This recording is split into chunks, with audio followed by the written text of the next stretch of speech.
right, everybody, welcome to the Nintendo Pulse podcast, episode number 40. We're doing this late on a Friday night after my Winnipeg Jets just lost brutally to the Pittsburgh Penguins, so I might be a little depressed for this episode, but that's okay. I have Steven Munn here to keep me excited and happy, for not creepy reasons. Cheer up, Lloyd. I said that, then I thought, wow, that sounds absolutely wrong. I'm sorry, Steven, to That's all right. have said that in such a way that could be misconstrued to something else. So how you doing, my friend? I'm doing pretty well. How about you? How's your cough there? You know, it's been 3 weeks and I still have a cough. So I had the plague. If people haven't listened to any of the other shows that we do here, I was sick. I've been sick for 3 weeks. I had that flu that's going around, the one that's killed a bunch of people. It hit me really hard. I had a fever for like 4 days in a row, off and on, and splitting headaches. Like I thought someone was actually like cracking my head open with an axe. It was so painful. Yikes. And then that awesome turned into the shivers and the head cold and the lungs that felt like they were on fire. And then now it's been a cough for 2 weeks. So it's been fun. This whole month, like February can go die in a fire because it's really kind of sucked for me. But yeah, other than that, and the odd cough that I have right now, I'm doing pretty good. New games are coming out. Nintendo's announcing lots of awesome things, which I kind of think they have to, based on some of the news that we're going to be talking about in the show in a little bit. Yeah. But yeah, no, it's doing really good. How about you, Steven? What's new with you? Oh, yeah, not too much. I'm, just waiting for a check to come in. I have a trip to Singapore coming up pretty soon. It's going to be fun. That'll be a lot of fun. Mm-hmm. And have you started any new game collections since the last time we talked? No. Okay. I've been being pretty good about it. I need the money, so I'm doing money for the trip and stuff. So. Okay, I was gonna have an intervention if you did. Yeah. You're like, yes, I've decided to do Final Fantasy. Oh wait, you did that, didn't you? I did. Oh, I did. Sorry. I did already, yeah. Awesome. I got a Game Boy Micro not long ago. Oh, nice. Yeah. Nice. That's fun. Collecting is fun. Yeah, it can be. I have this thing, which is a copy of Nintendo Force. I got my printed first edition, or first issue rather, and I subscribe to the magazine now. So all the other issues that actually come out, if any come out, because never know, since this is just kind of a labor of love by a bunch of people on the internet. You never know if they're actually even going to make another magazine. But the Canadian in me, the person that wants to believe everybody to be good and just and noble, outstanding citizens, threw $45 at this company to get both the digital and the printed, just to kind of support their efforts. So hey, good for you. Yeah, it might amount to nothing, but I wanted to kind of support it because I kind of do miss Nintendo Power now that it's not around. Sure. So yeah, that's been on it. Sickness and games and throwing money at people. That's kind of my life, Steven. Nothing else, much else changes than that. Yep. So what do you say we get into the show? Why don't you tell us a little bit of what you've been playing lately?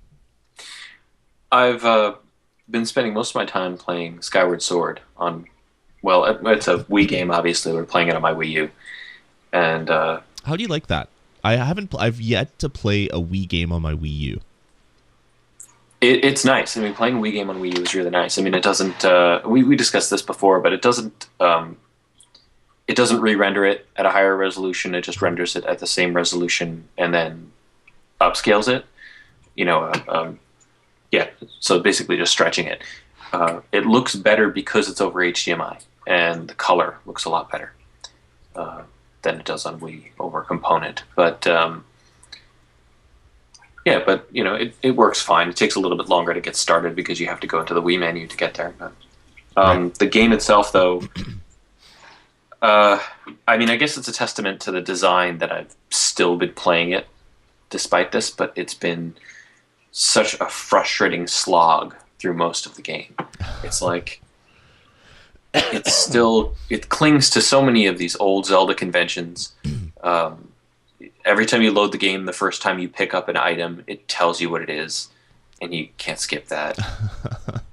Yeah. And yeah, stuff like that, and like the only noises Link makes are like the little grunts and things like that. And I like the sword play in it. I like that, while I'm running around the world, if I move the Wii Remote Plus over to the side, Link moves his sword the exact same way. You know what I mean? It all Right. syncs up perfectly because of the Motion Plus and everything. It's really, really well done. But the combat, most of the combat now requires such precision that it's frustrating. I mean, you have the Deku plant things that chomp at you. Yep. Some of them open upward and some of them open sideward, and then there's ones that switch back and forth. And when you slash at them, you have to slash the same way the mouth is, or he just bounces off. And it's just a stupid little plant thing that you should be able to kill really, really quickly. And I'm sitting there going thunk, thunk, thunk, thunk, thunk, thunk with the sword. And then I get frustrated, and then of course I'm frantically flailing around and not accomplishing anything because it doesn't even open its mouth. And then it's like, it's basically these long stretches of frustration between amazing bosses, really, really good bosses. I kind of heard the same kind of conversation from another podcaster who's done shows with me, Trevor Watman. He played the game and he had pretty much the exact same thing to say about it, which is like the game is awesome except for the large parts that aren't, and they are frustrating. And then you get to a good part and you kind of forget about how crappy it was for the last little bit, and and then it gets like so good and then it gets crappy again. And he was like really, really torn, and like even stuck on boss battles that were just like driving him crazy. So I've heard it say both ways. Yeah, the part I'm up to now is there's these apparently there are three, and I'm in the second one, parts of the game called Silent Realms. And did you play Phantom Hourglass? Yes. Do you remember the Spirit Tower with the phantoms that walk around? Oh, God. Yes, do I remember that. That was the most annoying thing I've ever seen in my entire life. Let's do the same tower over and over. The Silent Realms are that. You have to go through these areas they're a rehash of an area that you've already been in with certain areas closed off. The colors are all washed out. There are basically phantoms around. If you spend any time outside of a ring of safety, they all wake up and come after you. If they hit you once, you have to start the whole thing over. And while you're doing this, you have to collect 15 little glowing balls. And if you get 14 of them and you get hit by one of these things, you fall over and have to start all over again and do it all from the beginning. Yikes. So after 2 attempts, I was like, forget it. Yeah, we were talking before the show, and as much of a Zelda fan as I am, I never got around to buying Skyward Sword because I wanted to buy the version that came with the gold Wiimote. And I didn't buy it right on release day because there were so many other games I was playing at the time that now you can't get the version with the gold Wiimote. And I kept holding out hope that a new release of those would come out, and none did. So it was just one thing that I want to buy, but I just haven't gotten to it yet. And now I don't even know if I really want to play it. Maybe I'll just wait for the game that we'll talk about in a little bit to come out, because I kind of really enjoy that game, and playing it again might be fun. Cool. So Skyward Sword, are you gonna continue? Are you gonna? I don't know. I mean, I want to say no, but at some point I'll probably pick it up again and try again. Yeah, it's hard to be mad at Zelda. You kind of have to give it the benefit of the doubt. Yeah, you're playing for those amazing moments. I saw a spoiler about the ending of it the other day that makes me really, really want to get to the end. And I guess if I can't do it, I could just watch it on YouTube. Yeah, you could do that as well. Cool. So that's all you've been playing? That's all you want to chat about? Well, I've been playing a game as well on my 3DS. A game that just launched about a week ago called Fire. I bet it's this one. I can't see it because what is that? Oh, Tinkerbell. No, it's not that one. No. Okay. No. Although my daughter would probably really, really love that. Yeah, Julie does. No, I've been playing a game called Fire Emblem Awakening, which came out finally in North America about a year after it came out in Japan. But it is really, really, really good. I've actually been playing a lot of Ni no Kuni on the PlayStation 3, which is probably one of the best RPGs I've played in, I don't know, as long as I've been playing RPGs. It's amazing. It's a collaboration between Level 5 and Studio Ghibli. If you know Studio Ghibli, they're the studio that makes the really awesome anime movies like Castle in the Sky and Kiki's Delivery Service and like 15 other movies. What is it? Secret World of Ariadne that just came out in the theaters about a year ago or whatever. So it's that animation studio working with Level 5, which is a great game development studio, and they've produced this gem which should actually be on a Nintendo platform because of the way that the game plays. It is so cheery and heartwarming, and you just feel like happy when you play it. It is so good. But then Fire Emblem Awakening came out, and I hadn't beaten Ni no Kuni yet because I was leveling up my characters. It has like a little Pokemon kind of mini games where you have these familiars that you hunt with, and if you hunt enemies, there's a certain percentage that you can be able to tame them, and they become new familiars, just kind of like you're throwing Pokeballs at them. And I knew that if I started playing Fire Emblem Awakening, I would not play Ni no Kuni again because I'd be super addicted to it. So stupid me saw that there was downloadable content that was released for Fire Emblem, and it was free for a few weeks. So I said, okay, I'm going to buy the game, but I'm just going to buy it to then download the DLC that's free, and then I'll put it on the shelf and I'll never touch it. But then smartly, what the Fire Emblem development crew did is you can't get to the island that you get the DLC in unless you play through the first 5 or 6 chapters. So I played the first, which isn't much of the game. They're really easy. But I played through the first 5 or 6 chapters, got to the DLC thing, downloaded it, and then I'm like, well, I'm not freaking stopping here. Like, this game is so awesome. I want to keep playing it. And then I put the needle in my arm and hooked up the IV of awesome, and I've been playing Fire Emblem Awakening ever since. That's great. It is really, really good. I'm leveling up my characters a lot. So I've gotten to chapter 21, and I believe there's 25 chapters. So I'm near the end of the game, but I'm spending time leveling up my characters. The game, if you've never played Fire Emblem before, it's a turn-based strategy game, strategy RPG. So it's like a Final Fantasy strategy game. There's like a whole bunch of other games that are similar to it. It's like a tactics kind of game, Final Fantasy Tactics. Thanks, Steven, for typing that in. That's exactly the word I was looking for.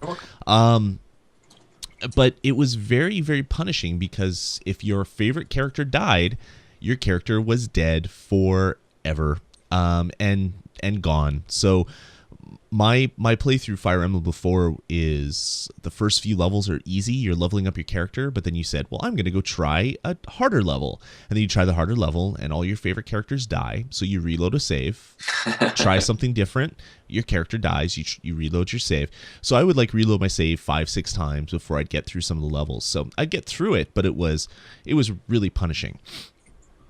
What Nintendo's done with this one is now the game you could play in a casual mode where your characters can't die. They can die in the game, and that just means they get removed from the level that you're playing. But then they're still alive, so you can level them up and make a stupid move. They die, and you beat that level, and they're back, and they're happy, and they want to talk to you and have all their nice little cutscenes going on. Excuse me. So this is the perfect game for me because as I've gotten older, I used to be the guy that used to play a game on the hardest difficulty as soon as I'd get it. I'd get Halo, like Halo 2, and I'd play through on Legendary, and I'd beat the game and I'd be happy, and I had lots of time. So if I had to replay sections over and over and over again. That was no problem. Now I am old and I have 2 kids. I have a full-time job. I run a podcast network. I'm a director on a local organization's board, so I have meetings there. I just have so much other stuff to do in my life that I don't really have so much extra time to play these games. Like, I want to play the games, but I don't want to spend an extra 100 hours playing a game when I could be using that 100 hours to play other games. So I've kind of stopped being Mr. Play on the hardest difficulty, and I've become Mr. Play on the easiest difficulty. And it all kind of happened around the same time that Fire Emblem came out, and it was just like, this is perfect. This is awesome. So anyway, I love the game.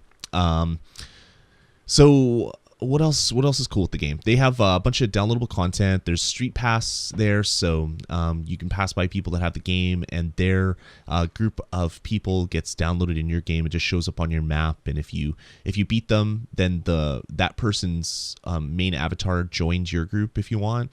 So you could be walking around with the avatars of all your friends in your game, which is pretty cool. And there's downloadable content in this game. So in previous Fire Emblems, you could replay levels, but some of them, you wouldn't get much experience because the enemies would be too lower level, too easy to kill. It was just leveling and grinding took a lot longer. So now there's downloadable content, which basically gives you awesome items, lots of experience, and a bunch of other things. And of course, they are charging you for it. So some people might not like that. So as it is right now, there's 2 downloadable content packs. So if you want to buy the packs, there are 3 levels in a pack. The first one is $4 because the first level is free. The second pack is $6. Or you can buy each level individually for $2.50. So the first pack is called the Champions Pack, and it allows you to recruit Marth, Roy, and who's the other person whose name I can't think of right now? Micaiah. No, it's Micaiah, the little healer girl. So if you want to recruit those people into your party and actually play them, you can play with a version of Roy and a version of Marth and level them up, and that's really awesome. You can do that for $4. The really cool thing about this is you get some really good items. Like if you beat the Champions of Your 3, you get a item called the All Stats +2 skill. So it's a little item that you use, and it teaches your character the skill All Stats +2. So all your stats in the game go up by 2. If you beat the other ones, you get Marth or Roy, plus you get a bunch of other items like powerful weapons and things like that. So that's really cool. And then they released the second pack today, or yesterday, I guess it was.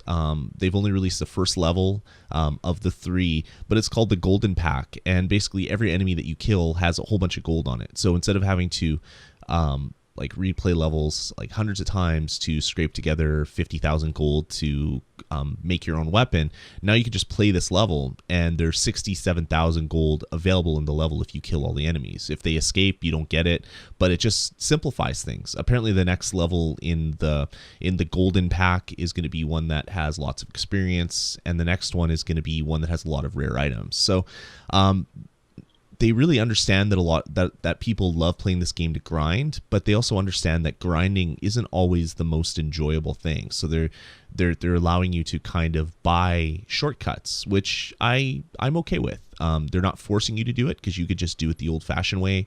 You could buy little items that allow you to spawn parties to kill, or you can hire people to come and then attack them or whatever. Or you can just spend money, get the DLC, and then play those levels over and over and over again. So anyway, I've been playing this game so much. There's the main missions, which I think there's 25 chapters. There's paralogs, which are basically ancillary stories that unlock based on you doing things. The first 4 unlock just by playing through the game, and then you have to unlock 4 to 12. You have to get certain characters that you unlock married. So you have to build up character relationships between a woman and a man to get them to the highest level, so that they get married and then have a kid. And doing that unlocks the other paralogs, which then allow you to unlock other characters to join your party. So if you are like OCD and you love unlocking things and getting the best of everything, oh my God, this game is like the perfect game for you. So anyway, what else? There's a bunch of Street Pass stuff and Spot Pass stuff. So periodically, Nintendo's going to be sending out what they call bonus box awards. So they'll give you bonus teams, so enemy groups that will appear on your map, which you can attack, and you can either give you really awesome weapons or really powerful people to join your party. There's items that they'll give you. There's maps they'll give you. There's just so much in this game. Like if you want to beat everything and level up all your characters to max stats, you could probably play this game for 1,000 hours. Like there's just so much to do in this game. I'm gonna have to go to the save game. Let me see. I'm 16 hours in, and I've only been playing it for the since like Tuesday or whenever it came out. I guess it was Monday when it came out. So I'm playing it a bit, but this isn't a game that I'm sitting in front of a television and playing. This is something that I'm playing in like half hour, 2-hour spurts. Perfect on a portable system. I'm really, really loving it. Haven't completely beat it yet. Maybe do a review for you next episode. But if you're even like remotely curious in playing a Fire Emblem game, this is the one to get. If you've played past Fire Emblem games, this one is easy if you want it to be, or just as kick you in the ass difficult as it's always been, because you don't have to play in casual mode. If you think it's if you think it's an insult, you can just play it the normal way. As Steven said in the chat room, there's also a demo available, so if you want to play through that first to see if you like it, you can do that. It is an amazing game. For $40, I'm amazed at the amount. Or I think you can even get it for $35 some places. I saw it on sale. There's just an amazing amount of content and a lot of fun to be had with this game. So I'm going to be playing my 3DS for a little while, Steven. I've been tempted to pick it up, but I've just got so much to play. Yeah, if you are going to pick it up, I was talking with Quacko before, and he was thinking of picking it up just to get the free DLC, because he was going to pick it up eventually, and it's like, might as well get this other thing for free. And then I said, yeah, you're going to have to play through like 5-6 missions. He's like, oh no, then I'll never put it down. And I'm like, yep, that's exactly what happened to me. So they're pretty good at what they do. They know how to make a game that makes you want to play it and get addicted to it. So anyway, that's Fire Emblem Awakening, and a whole bunch of DLCs available for it. If you look at what happened in Japan, it basically gave you you can see the rundown of all the content that came out in Japan, so we can expect pretty much all that content to come over the next weeks, months, and we'll have a lot of content available for us in a game that already has a lot of content built into it. So if you like doing stuff in games, this is a game that you can do a lot of stuff, so it might be worth your while to check it out. Cool. All right, man, let's get into the rest of the show. Notable releases, Fire Emblem Awakening. Did I talk about that game yet? Maybe we should talk a little bit more about Fire Emblem Awakening. Totally. I hadn't even heard of it. Yeah, what's that about? I don't know. It's some little game. I think you draw in it or something. I think it's an art game or something. All right, moving on. Let's get into the news. So kick it off first. We'll start with a really easy story before we get into some depressing stuff. I like to do this. I like to do this every month. Nintendo announced their Club Nintendo free games, or not free, but you can spend your Club Nintendo coins until March 10th. You can get Bird and Beans for 100 coins. Don't do it though, but you can. But don't. You can get Metal. Beans. Yeah, have you heard of Bird and Beans before? No. It was a little. I think good for a family show. Yeah, it is. It doesn't sound like it should be, but it is. It was a $2 game that they released on the DSi, which is basically you're this little bird and you move left and right and you spit out your tongue at an angle, and you have to collect all the beans before they hit the ground. So you have to move left and right and kind of figure out where the beans are to where your tongue is going to go to get it. It was included as a mini game in something. I can't remember what it was. Probably one of the WarioWare or something. And then it was ripped out and made its own little $2 download. But you can get it for 100 coins, which is a total ripoff, so don't do that. Also available is Metal Torrent on the 3DS for 150 coins. This is a top-down shooter. Pretty decent from what I understand. I haven't played it personally, but I know it was getting good reviews when it was released as, I think, a $6 download, so you might want to check that one out. And on your Wii, you can get the original Paper Mario for 200 coins, or Kirby Superstar for 150 coins. So some decent games for coins this month. Yeah, I already have Paper Mario, or I would definitely go for that. Yeah. The last month, well, one of the games was the original Tetris for Game Boy. So I picked that one up on my 3DS, and I can jump in and play some Tetris because Lord knows I haven't played enough of that when that was the only game I had on my Game Boy for the first year of the Game Boy being out. Sure, and it's not available on other platforms in color or anything with other features. Exactly. Who needs color? The kids these days with their colors and more music than just bleeps and bloops. I don't understand. Back when I was young, yeah, we had 2 colors of Tetris block, and we loved it. Yeah, we liked it. All right, moving on. There was a really sad news story that came out this week. I don't know really what to think about it. The NPD reports for Nintendo for the Wii U for January. They say that the Wii U in January sold worse than any console in this generation has ever since they came out. So apparently the Wii U only pushed through 57,000 units in North America in January. And the PS3 and the 360, even when the PS3 was like almost dead, it was on life support, none of them sold that bad. So yeah, basically I think Nintendo said that they sold well under 100,000 units. NPD doesn't give direct numbers, but apparently it's between 45,000 and 59,000. Yeah, Wii U's not doing so good. So, Steven, what do you think this means? I think it means that consumers are paying attention to the state of the Wii U, and I'm actually very happy about this. Yeah, I think it's definitely Nintendo's weird release window thing where they said, yeah, we're gonna have 27 games available and 45 in the release window. It's like, wow, that's awesome, 45 games. And you look in the release window, it was like from when the system came out in November till the end of March, which is a really, really big window. I think, and all the good games have slipped out of that window. Exactly. That was the other big thing. All the games that people really wanted are not available. So I think consumers are maybe a little bit smarter. You had the hardcore people or the idiots. Like I'm easily the first to admit that I bought it first day, knowing full well that something like this would happen, that there would be the potential of not selling very well. Maybe Nintendo will have to do a price drop. Maybe something will happen, just like the 3DS did. But I was like, yeah, you know what? If nothing else, it's going to be my Mario box, and I will play New Super Mario Brothers. I will play Mario Kart. I will play Zelda. I will play Metroid. I'll play all the Nintendo stuff on it. But and when the Wii U first came out, a short time before it was released, I said, I think it was on Twitter or somewhere else, somewhere reasonably public, I said that I was hoping that the Wii U would have a very weak launch. Yeah. And I said, this is because I know that Nintendo, when their consoles are doing badly, they actually compete.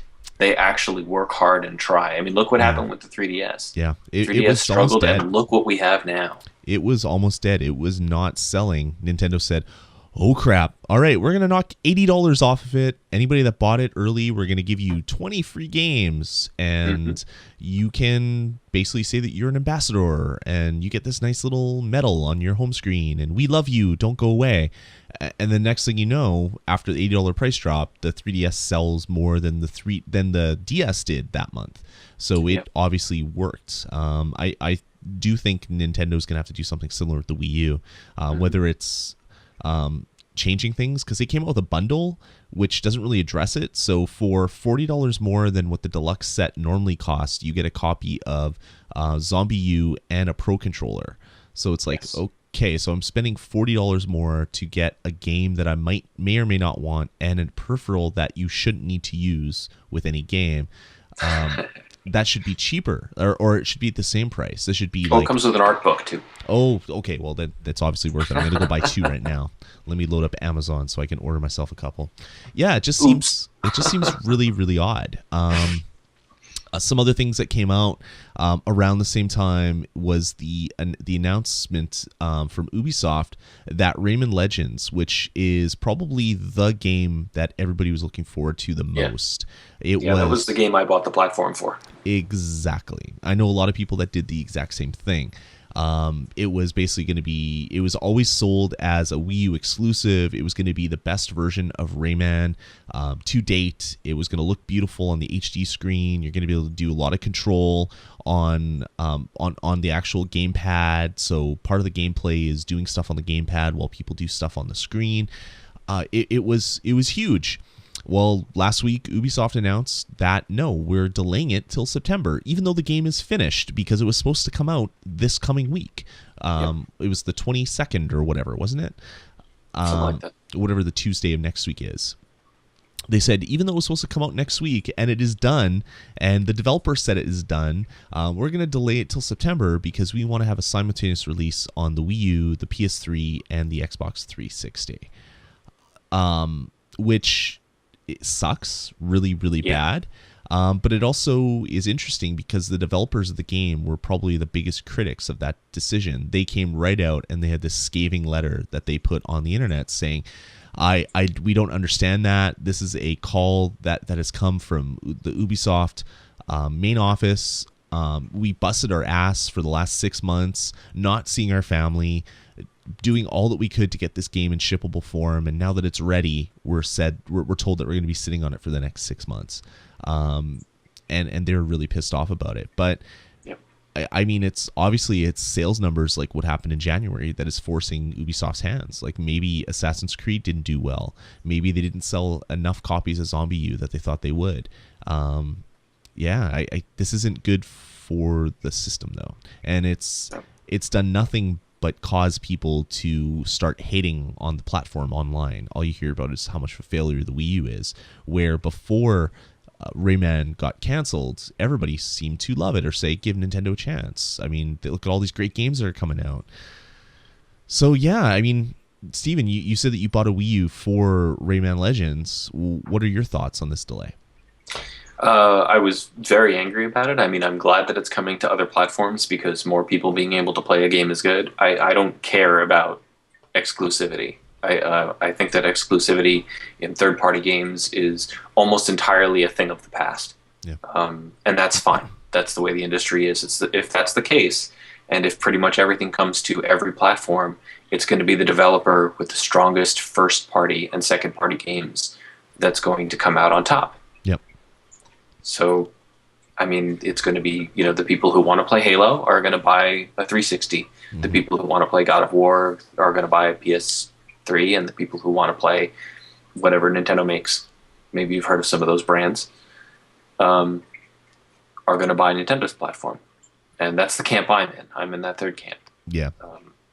Obviously I knew that Rayman Legends wasn't going to be the only thing on the platform for me to play, but the only thing that had been announced by the time the Wii U came out that I wanted to play was Rayman Legends. Right.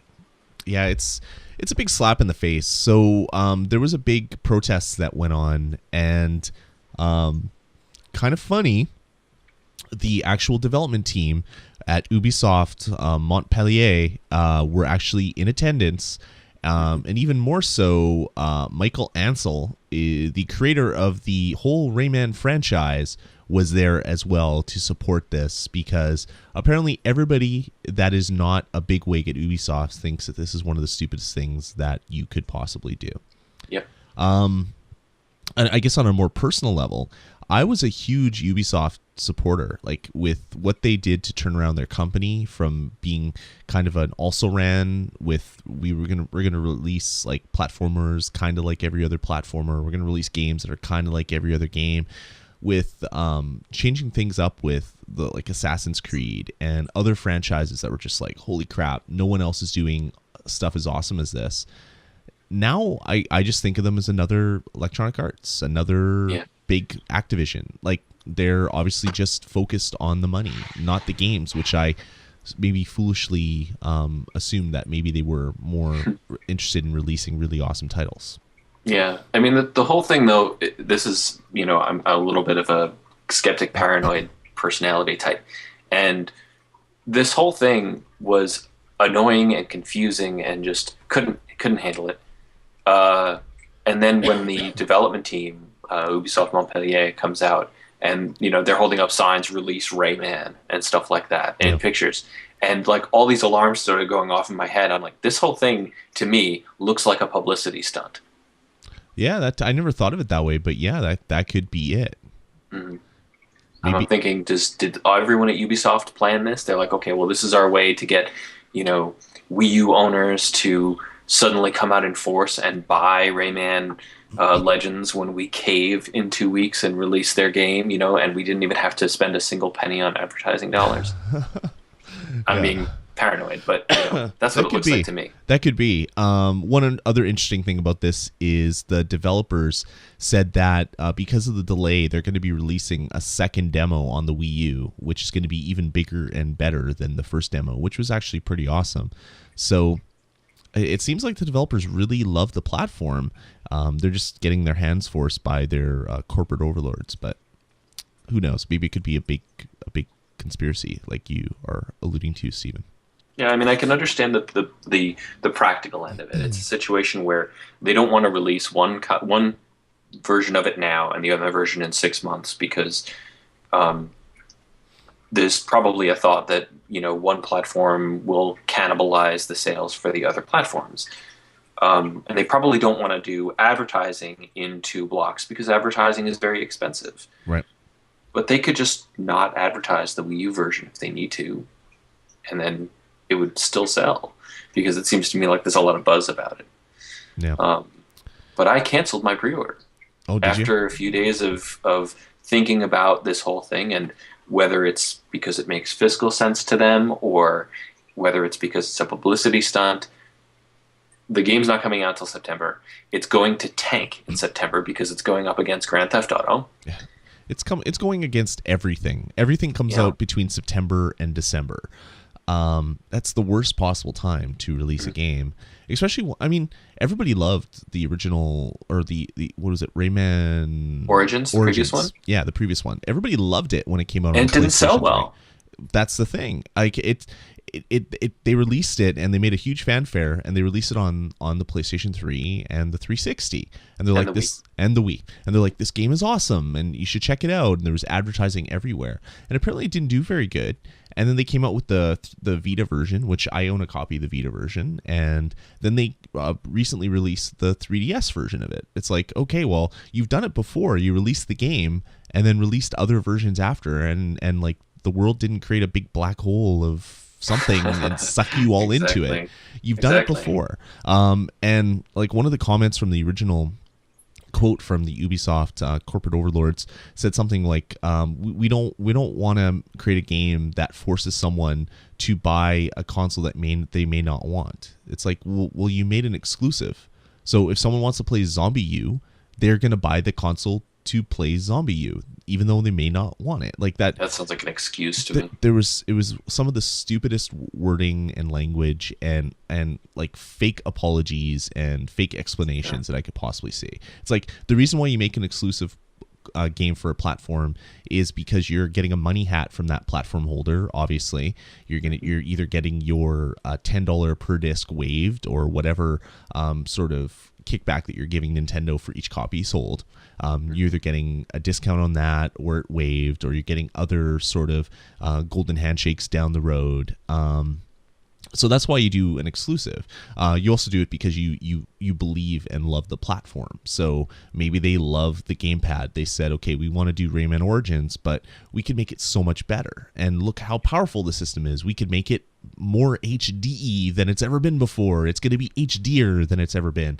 And they really got behind it. They made this really awesome looking game. And then they said, well, yeah, but it's a platform exclusive. We don't want to do that. It's like, well, you made it as a platform exclusive. Like, it just, like, the argument just does not make sense to me. But as we said, it's a symptom of the bigger problem, which is maybe the Wii U isn't doing so hot. So is this just the starting of major crappy news for Nintendo? Yeah.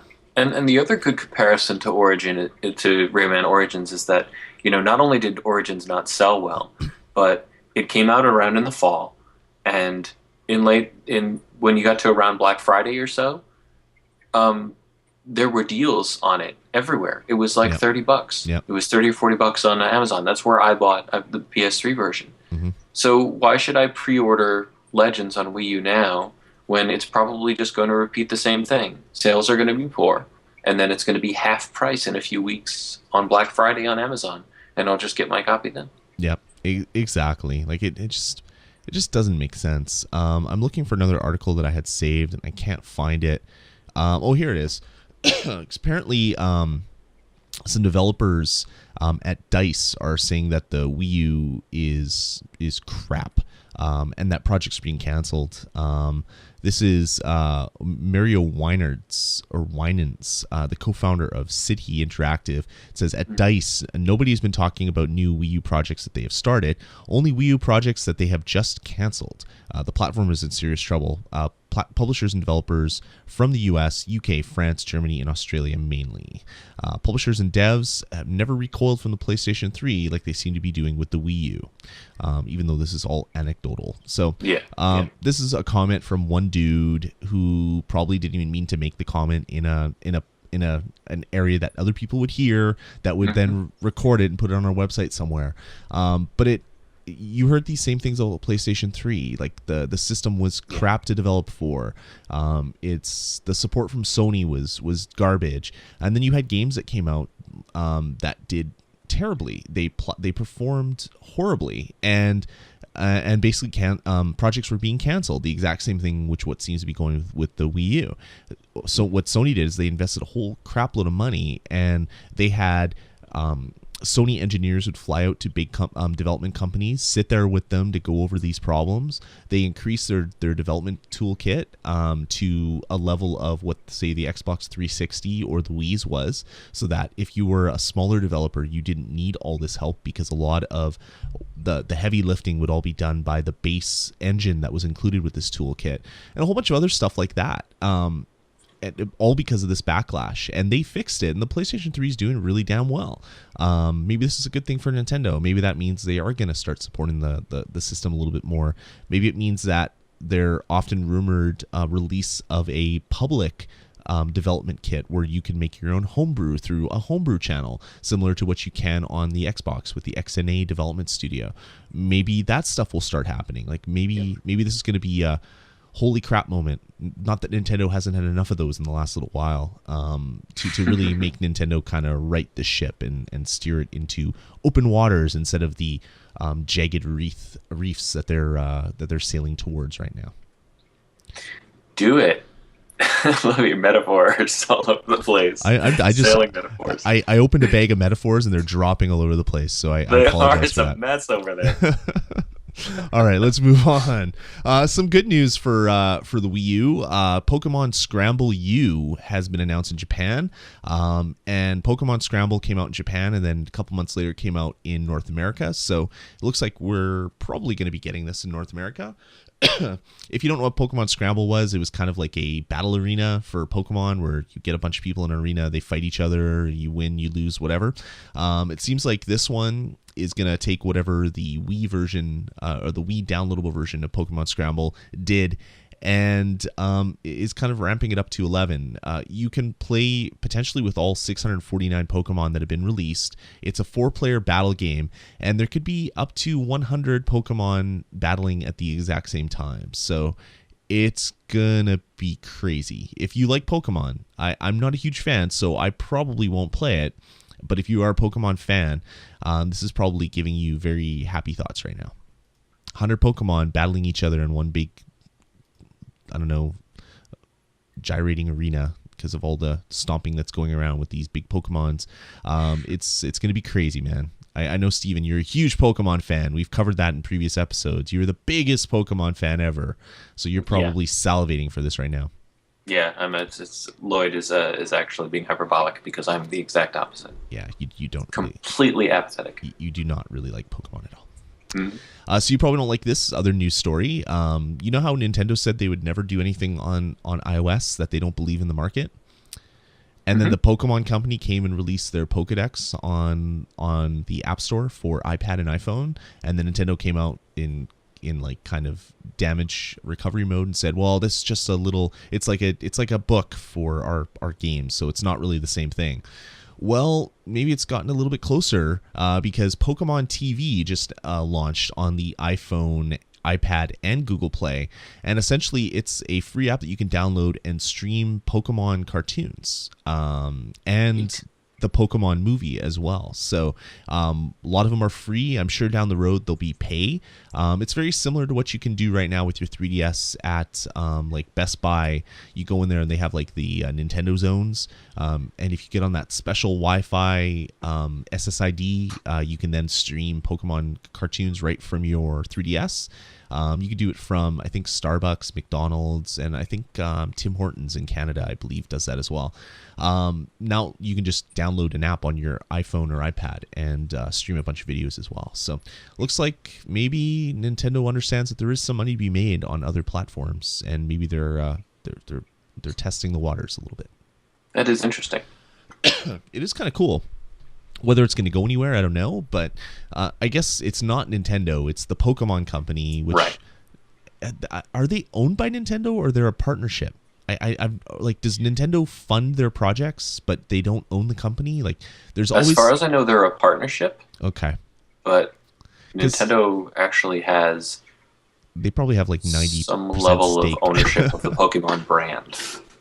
Because you always see it's like, well, that's not Nintendo, that's the Pokemon Company. It's like, well, but they only release Nintendo games.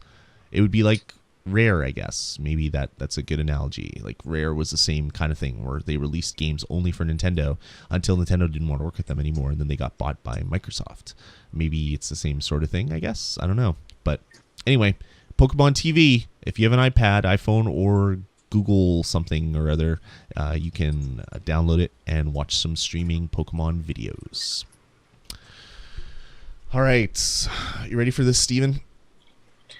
Let's do it. You're prepped. Since we haven't done a show in a little while because of holidays and sickness and plagues and meteors entering the Earth's atmosphere and exploding over Russia, all those things. We've missed a couple Nintendo Directs. The first one was a couple weeks ago, and then surprisingly, one was on Valentine's Day, like 2 weeks right after. It was kind of crazy. Yeah, it surprised me. Yeah, like it just kind of came out of nowhere. So I think we're going to quickly go over all the big news items from the two Nintendo Directs. I can put links in the show notes to the actual videos so you can watch them on YouTube. They're pretty interesting. As awkward as all the Nintendo spokesmen talking in broken English are, like it's really hard to watch, and it's not as cute as they think it is, I don't think. Yeah, I agree. Like they need. Like you put in the chat room, Iwata, of course, he's the big one, but it's who's the guy from Treehouse that does the translation for Miyamoto? Bill Trennan, Nate Bildorf. The young guy. Is Bill Trennan? Is that his name? Mm-hmm. Okay. Even he's awkward, and he's an English speaker, but his stuff is just as awkward. Like it's just like everybody's awkward. The only one that's not awkward is Reggie because he's angry. Like he just looks angry. But everybody's just so awkward. But anyway, let's talk about the first Nintendo Direct. So this one was 2 weeks ago. The biggest thing that they announced was the Virtual Console coming to the Wii U, and the fact that they're going to be having a 30th anniversary release thing. So for the Famicom. Yeah. For the Famicom. So 30th anniversary of the Famicom, but they're going to be doing a 30th anniversary kind of release thing where every month you can download a Virtual Console game for 30 cents. So that's a pretty good deal. Oh yeah, definitely. What do you think of, it was Balloon Fight? Did you download it?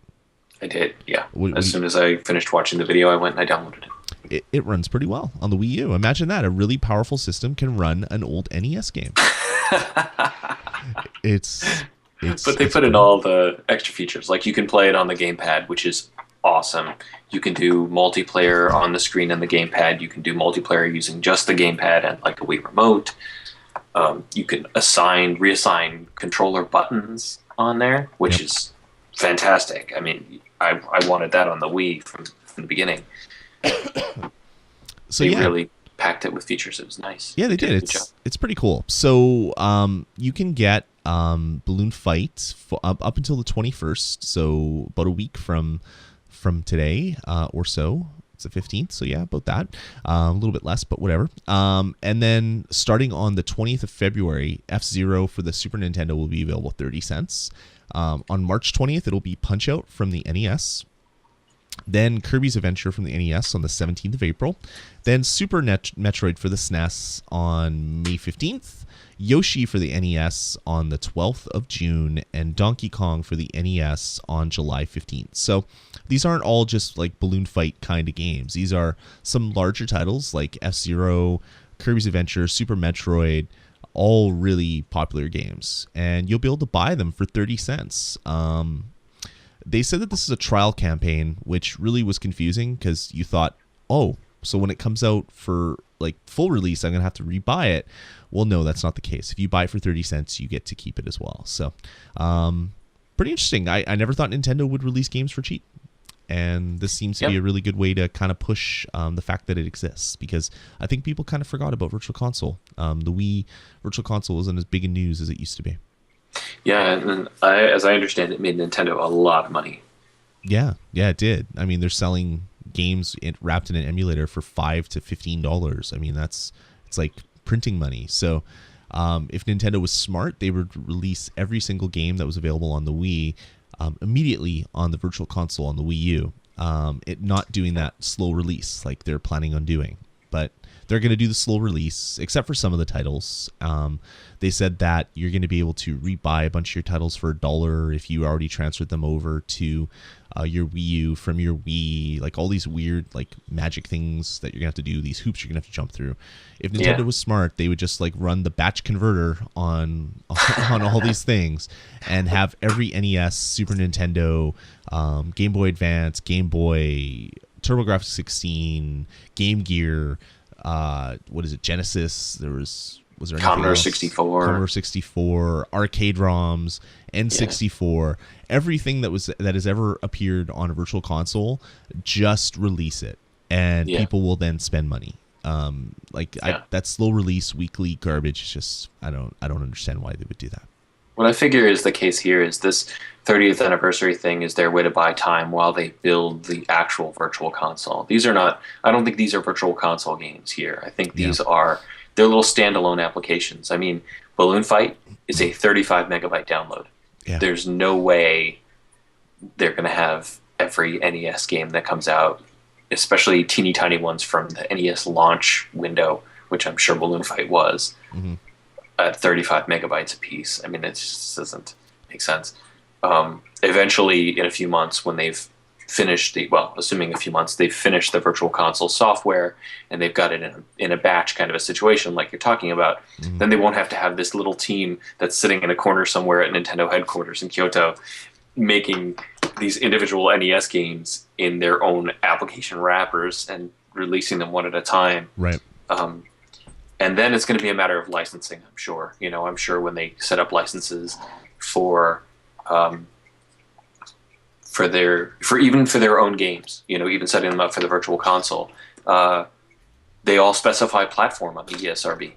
Right. And that's the thing, so they have to go through and get every one of them recertified by ESRB for the new platform, which even if it doesn't take much time, it certainly takes money. Yeah, so, totally. Yeah, that really makes sense as well. So that'll be coming. You can get basically 10 games for essentially free. 30 cents a piece is like not much money at all, and you'll be able to. No, it's a great deal. I'm going to buy every one of them. Yeah, 30 cents a piece. Super Metroid is going to be on there in April. Yeah. Oh my god. Yeah, it's so good. So good. Even Punch-Out, which I screwed up the whole Punch-Out Mr. Dream thing on an earlier podcast. We didn't talk about that one. Where I said that the Mr. Dream one came out before Mike Tyson. Yeah. But that is incorrect. I was thinking of the original Japanese version that had someone else that wasn't Mr. Dream. And then it was Mike Tyson that came out. And then they pulled out Mike Tyson when they lost the rights to put his likeness in a game, and they came out with Mr. Dream. I can't remember the name of the Japanese character either, but there was another game I was thinking of before the Mike Tyson one. So you can get the one with Mr. Dream, not with Mike Tyson or that crazy Japanese character. And there you go. Cool. And it will be available for 30 cents, which is a good deal. Also announced at the first Nintendo Direct 2 weeks ago is that they're working on Zelda, and they're just going to have an HD Zelda, and it will be out on the Wii U, and everyone's going to love it. But it's going to take a whole crap load of time. So to appease the masses, they are going to remake, which is always the Nintendo thing lately. Let's remake stuff and resell it to you on the 3DS and on the DS. But they're going to remake Zelda Wind Waker, which is actually a great idea because I loved Wind Waker as like critically mixed as it was, where some critics really loved it, other ones said it was the most stupid art style ever. It was very polarizing. I really dug it.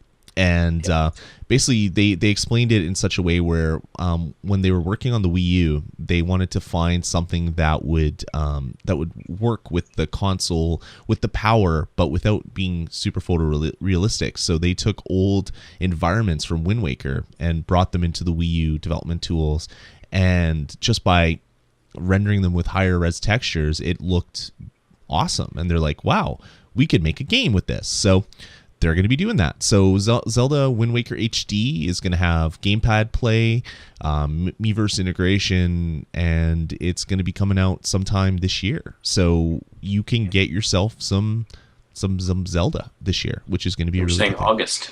Yeah, that's wow. Right before Rayman. So you could beat this, and then you could get Rayman in September. It's perfect. See, this is the thing. This is what I'm going to be playing when Rayman Legends comes out now. Yeah.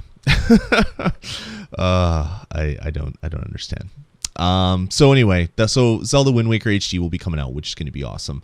They announced some other game partnerships. There's a new Xenoblade game coming out, and they're just calling it X. For X and Xenoblade, I guess. That was even though it wasn't called that in Japan. Yeah, what was it called in Japan?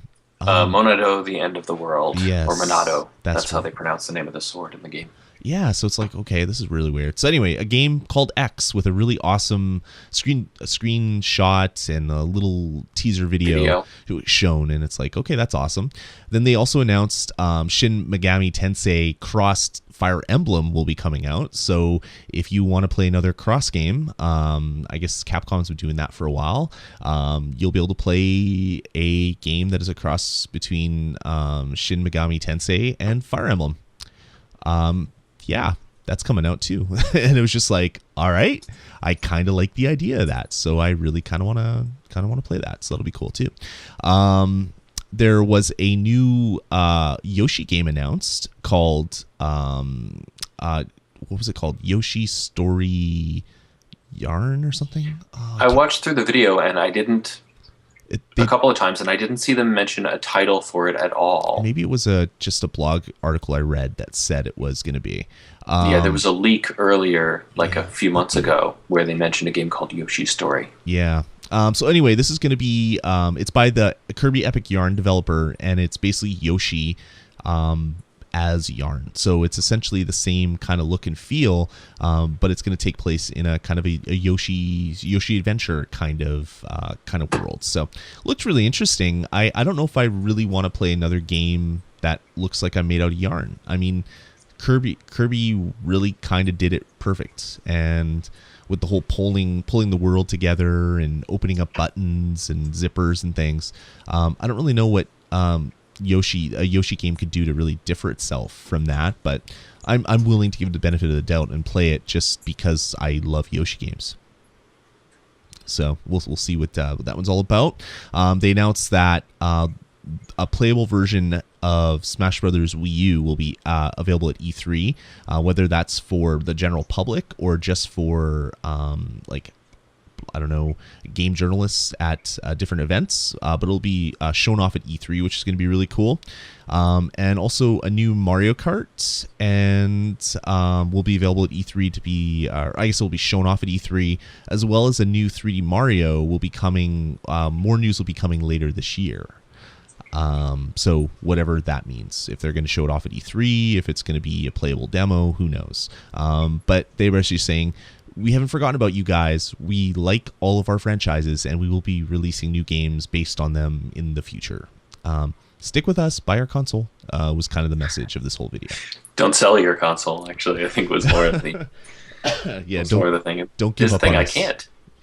Yeah, you can't sell the console because then you lose all your Wii stuff that you transferred into it. Sucker! You transferred your Wii stuff. I did too, actually. So I don't know why I called you a sucker, but yeah, that's exactly it. And then on Valentine's Day, they released another Nintendo Direct. Was that actually on Valentine's Day, or was it the day before? It was Valentine's Day. It was on Valentine's Day, wasn't it? That was yesterday? Well, this happened yesterday? Yeah, I guess it did. Wow. This week has just been such a blur to me.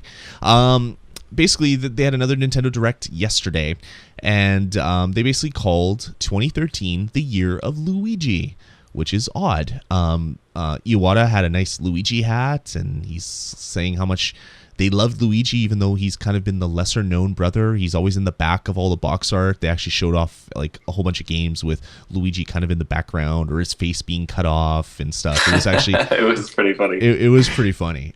So they announced that it was a year of Luigi, which is kind of cool. So some games that they announced were Mario and Luigi Dream Team, which is a kind of like a Mario and Luigi RPG kind of game, but it takes place with Luigi dreaming. He's sleeping, and you affect the game world by torturing Luigi while he sleeps. You can pull his mustache or tweak his nose or poke him in the eye or pull his hat down. And when you do that, different things happen to the ghostly Luigi head that is floating on the top screen. They also showed some other things where like thousands of Luigis spew forth and form complex objects to run enemies down and other weird things. Really bizarre, and I immediately want to buy this. I want it now because it just looks so bizarre. And the Mario and Luigi games are always really good and very funny and well written. Totally. Like Bowser's Inside Adventure was so much fun. Yeah, I have all those. They're all really good games. So I can't wait to play this. It's going to be a lot of fun.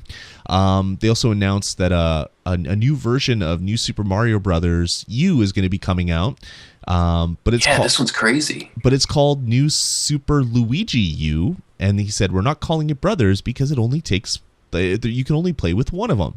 And even more bizarre, it is a downloadable adventure for owners of the original game. It's not its own separate game. It is it's like a full mod. Yeah, it's that's exactly what I was going to say. It's like you downloaded Half-Life and then you downloaded the Barney mod and made all of Half-Life into Barney's Adventure. It's essentially like that. You're going to be downloading a large file, probably paying for it, probably be $10, $20, I'm sure, or something like that. And when you download it, it will probably add just another menu item, which then replaces all of the levels, or reskins all the levels, and make them available for you to play as Luigi with all of his different skills. Well, he said all new levels in the video. Yeah. Well, he said that we're redoing all the levels. So I don't know if they're going to change them fully or maybe just change part of them, but either way, it's like this is the first time I can ever think of a game developer basically giving you or selling you something that would then change their game to something different. You know what I mean? I guess the closest thing would be like the Sonic and Knuckles, where you could take earlier games and kind of slap it into the cartridge and put it in. Immediately, that's what popped in my head. It's like, holy crap, they're Sonic and Knuckling the hell out of Mario, which is awesome. That is cool. This makes me want them to deliver a toolkit that lets Wii U owners make their own Mario U levels. That would be fantastic. That would be wonderful. I can't wait to hear more about this. They said it's a big undertaking, so they want to share it with us later this year. I'm sure they'll talk more about it at E3, but it probably won't be released much before the holidays, I wouldn't assume. But no release date was given for that. They did give a release date for Animal Crossing New Leaf. It'll be available June 9th, and they showed off some other things about New Leaf that I didn't know about it. The fact that, obviously you're the mayor of the city now. We all knew that, but you can basically customize every part of your houses. You can customize your whole village. You can go into an area where you can actually walk by all the houses of everybody that you've ever seen through Street Pass. Like, it's kind of like they're kind of turning into sort of like The Sims more so than like Animal Crossing, which is really kind of intriguing. It is. It's very cool. So yeah, that's coming out in June. What else? Donkey Kong Country returns 3D. So the Wii game that came out will now be re-released as a 3DS cartridge in 3D with full 3D support. So if you haven't played it, or if you have played it, it was a really awesome game, actually. One of my favorite Wii games. I think that and Kirby Epic Yarn was kind of like the two Wii games that I just adored the most in its twilight, since it's kind of a dead console now. This one you'll be able to basically play through the whole game on your 3DS, which would be pretty cool. Mario Golf World Tour will be coming out in summer rather, for the 3DS. And a whole bunch of downloadable titles they talked about as well. There's Mario and Donkey Kong Minis on the Move, which is kind of like it's almost like a mini game collection that is set in the Mario and Donkey Kong Minis world. They showed that pipe puzzle game, doing stuff kind of like that, where you're moving blocks and your minis are walking from one area to another. What do you think of that? Were you a big fan of the Mario and Donkey Kong games? I found them interesting when they first came out on the Game Boy Advance, and I never actually ended up buying one. But they gave at least, I think, one of them away as part of the Ambassador program. Right. And I ended up getting that, and I played it for a little bit. Yeah. Oh, yeah. Quacko said in the chat room, "Are we going to talk about the Wii getting NFC capability?" Yeah. I mean, I guess the gamepad has NFC built into it. On the left-hand side of the controller, there's a little square, and that's the NFC reader. But no games have been released to support it yet. Nintendo said, I believe at the first Nintendo Direct, that there will be games later this year that will finally support NFC. So that'll be cool. What else? Downloadable titles. Harmonite, which is by the Pokemon company, right? Is that Game Freak? Oh, Game Freak. That's right. Yeah. And what it is it's a rhythm action game. So you're basically collecting little musical notes, and whenever you collect a musical note, a note of the song that you're listening to will be played, and then you can hit like drums and hit enemies and jump over enemies. It looks like a really, really fun downloadable title. Yep. Musical platformer, I guess. Yep, exactly. Reminds me a lot of Final Fantasy, Theta Rhythm Final Fantasy, stuff like that, where you're kind of doing stuff to the rhythm. Even some Nintendo games, some of the mini games in like a WarioWare or something had that kind of thing happening. It looks like they're fleshing it out and releasing a whole title, which is kind of cool. They announced a game called Kersploosh, which is you basically dropping a pebble into a well, and you're trying to rotate around and miss all of the stuff. And they said, yeah, it's really cool. Some levels will have pizza and donuts that you'll have to miss. And it's just like, why would I want to ever do that? Yeah, exactly. It doesn't make sense. It looks like a really weird title. I read an article, I think it was on Joystick, and they said, why didn't they make this like a game set in the Wind Waker universe? Like it could be like some sort of spin-off kind of game where Link is dropping things in a fountain or whatever. Well, now that you mention that, one of the thoughts that I had, I wanted to bring this up earlier about the Wind Waker remake, is that they could put things back into it that were taken out. Yeah. And one of them that I was thinking that they could put, one thing that I was thinking they could put in is this: there were at least 2 dungeons that were removed from Wind Waker so that they could ship it on time. They weren't done with the game. They just ripped out 2 dungeons and shipped it as it was. That would be great. It would be great if they could put those in. And another thing I was thinking is, if you remember on the GameCube, there was that game Four Swords Adventures. Yep. They had there was a Wind Waker related game involved in that collection. There were 3 games in there originally. There was Four Swords Adventures, there was a Shadow Battle, and there was Tetris Trackers. Right. Tetris Trackers never made it to North America. I think they should put that into the HD Wind Waker remake. That'd be kind of cool. Yeah, I know when they're working on Wind Waker, they had a whole bunch of like really crazy plans for it. Like, what was the name of that Game Boy reader thing where you would swipe cards? It was the e-reader. The e-reader. So they were talking stuff like, yeah, we could have like an e-reader support, and you could get codes that will have other like treasure chests available, and you could swipe it to get other treasures. Like they had like all these crazy ideas for the game. Eventually, when it shipped, it was still a really awesome title. A lot of that stuff was ripped right out. Just makes me wonder what they could do now with downloadable content and internet connectivity. Like you could maybe create a treasure map for your friends and release it on the social network. So, and then people will see it, they'll click on it, it'll add it to their game. Like there's so many things they could do with it. It just it kind of makes me really excited.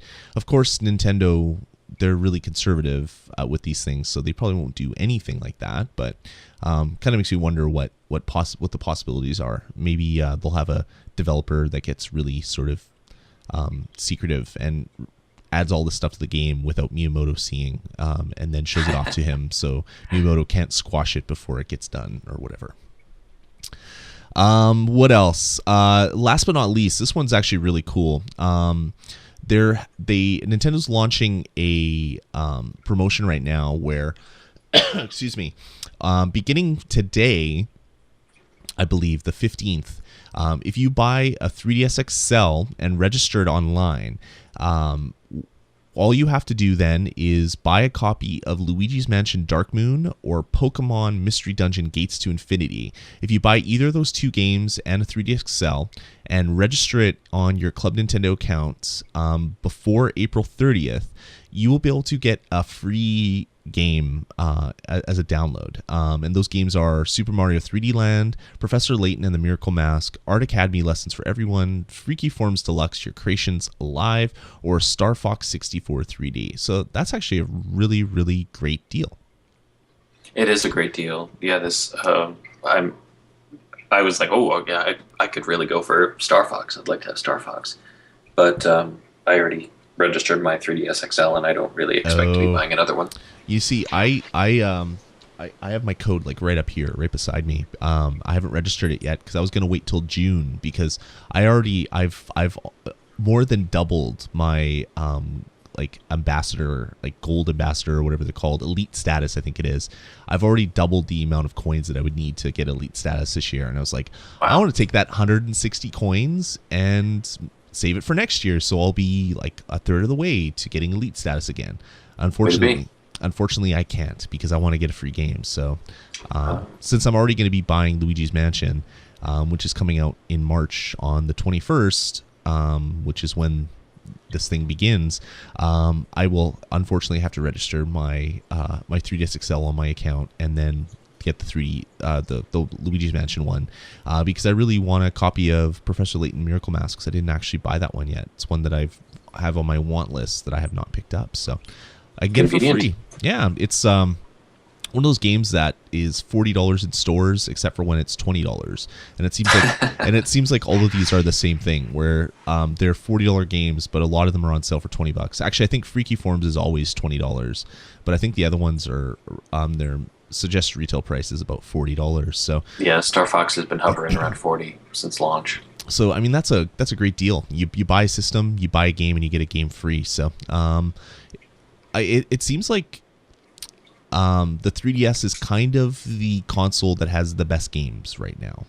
Yeah, definitely, especially if you're looking between 3DS and Wii U. But even like look at at actual like television based consoles and what's coming out, and then all the stuff that's coming out on the 3DS. Like you have Luigi's Mansion, you have Pokemon Mystery Dungeon, you're gonna have Animal Crossing, you're gonna have Donkey Kong Country, Mario Golf, you're gonna have, what are some of the other ones that they announced? I can't even think of all the other ones, but yet another generation where Nintendo's handheld business is thrashing their console business. Totally.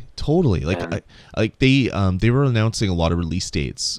In the second video, I was watching them, and I'm like, okay, well, because I'm trying to budget the amount of games that I buy these days because I've been buying way too many games, and it's like, oh, okay, well, March is out. Oh, April's out. Oh, May's out. Oh, summer, okay. So I'm thinking like there's multiple Nintendo games that are coming out that I'm going to want to own on just my 3DS, and that doesn't even come to play because they talked about Lego City And there's now a 3DS version. Well, I guess there always was, but they announced the release date of the Wii version, the Wii U version, and the 3DS version. It's like, well, I'm gonna want both of those. So there's another $100 of games, and I'm gonna want this game. I'm gonna want that game. It's crazy. The 3DS seems like it's gonna be the system if you want to play like real games. It's not like the Nintendogs and Sudoku kind of console. Not that the DS really was, but that seems to be what some people think of the console, or the platform rather. And with all the DS got great, especially a few years in. I mean, you had all this third-party stuff that was just so good. Yep. No, I fully agree with that. So yeah, I guess that's about it. That's all the big stories from the 2 Nintendo Directs. What do you think overall, these Nintendo Directs? Do you like them? Do you think it's odd that Nintendo's doing that they're announcing stuff this way? Or is this kind of a replacement to what Nintendo Power used to be for them? Well, I was thinking about this the other day. It's funny that you asked that question, what do I think of them doing these direct-to-the-consumer things?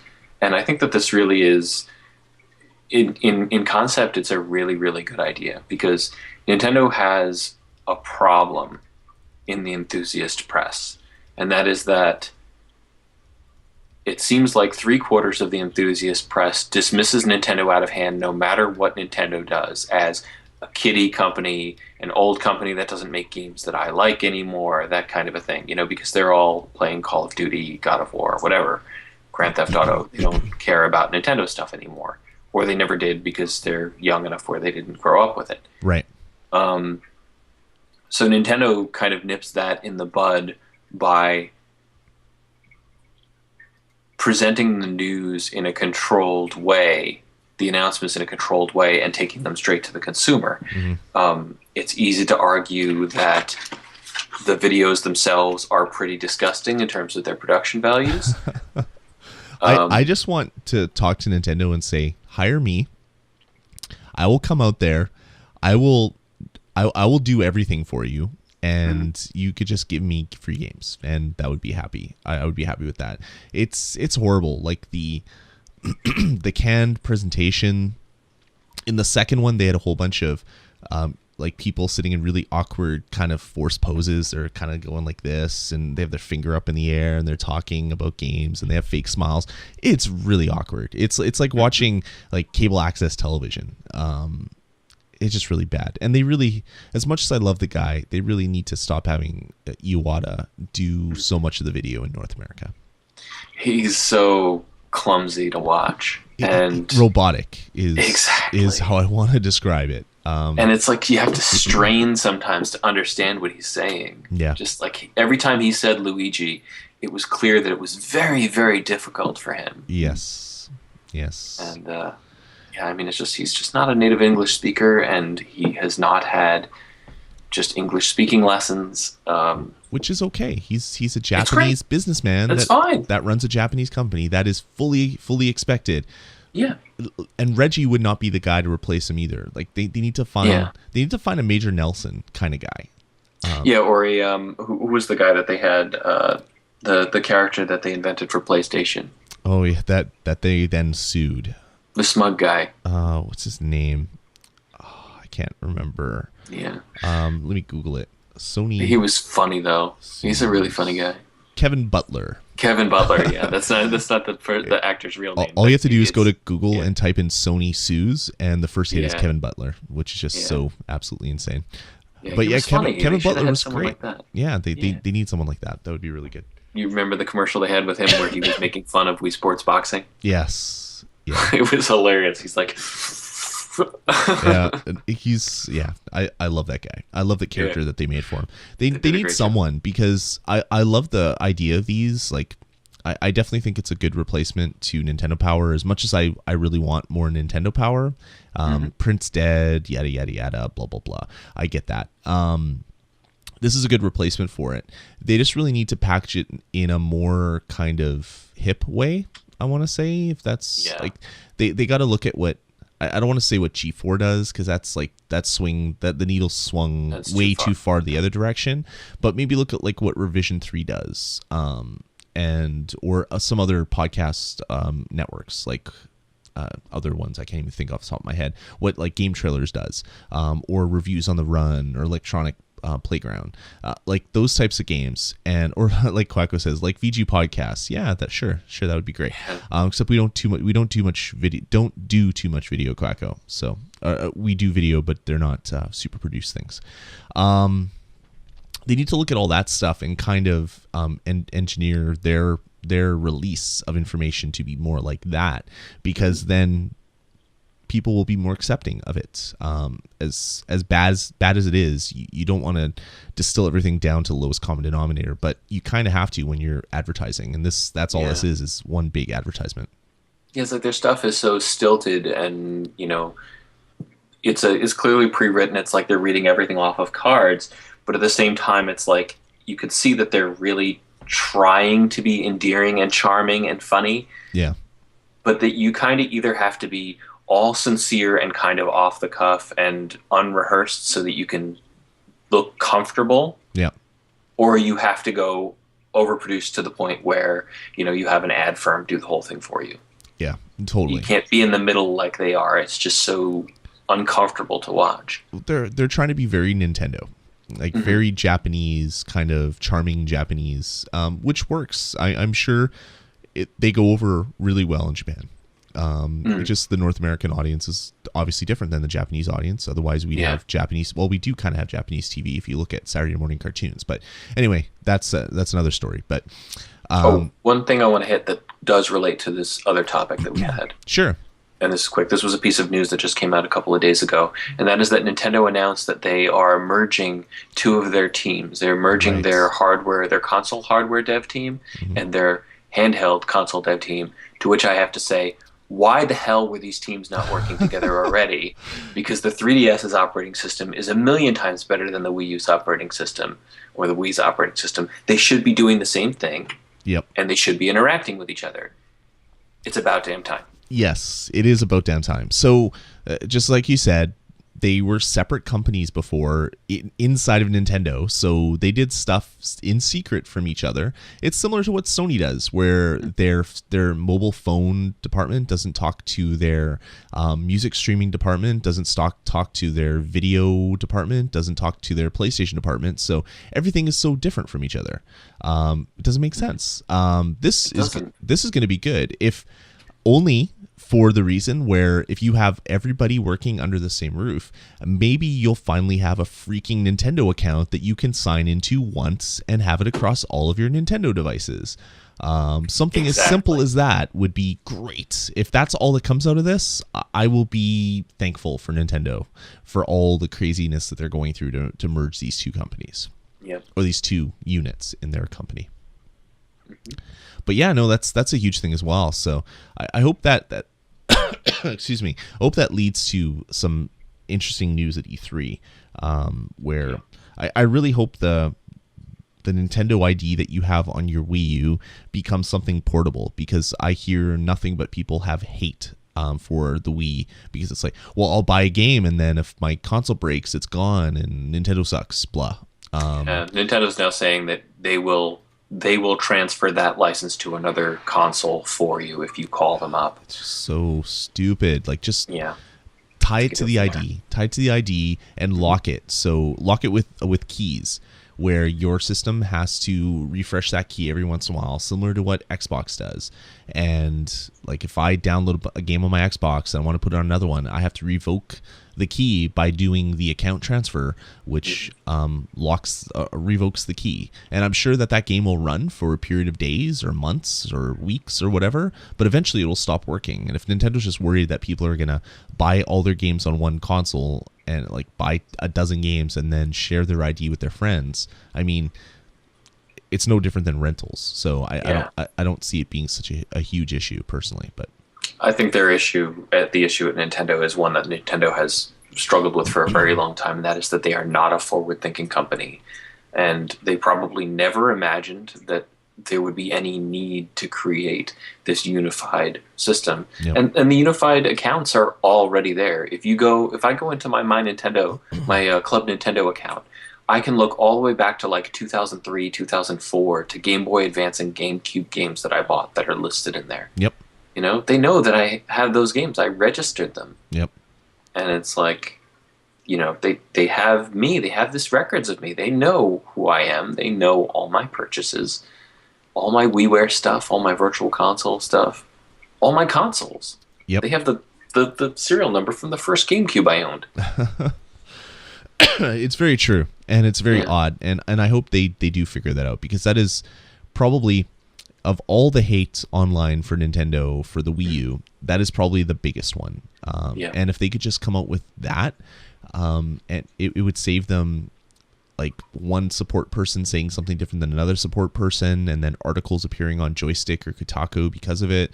It would just be sorted out, and it would be the same as my PlayStation 3 or my Xbox or my Vita or whatever. Or the 3DS. Yeah.